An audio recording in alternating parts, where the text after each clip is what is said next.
দেতা কোৱা মুকেশ আম্বানীয়ে বোলে আমৰো ব্যৱসায় কৰে হয় নেকি বাৰু কথাটো হয় আসলতে এনেকুৱা কথাটো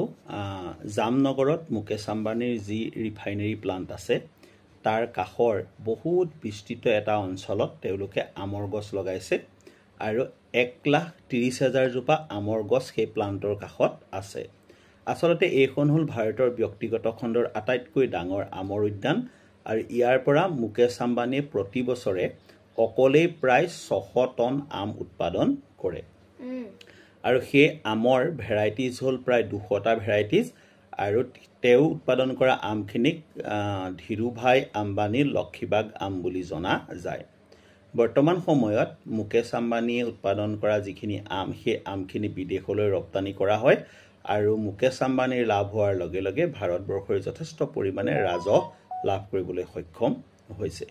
গতিকে এইটো কথাই প্ৰমাণ কৰে যে মানুহৰ ব্যৱসায় একমুখী হোৱাৰ পৰিৱৰ্তে বিভিন্ন ব্যৱসায় মানুহে কৰিব পাৰে মুকেশ আম্বানী হ'ল তাৰ উৎকৃষ্ট উদাহৰণ গম পাইছেনে কথাটো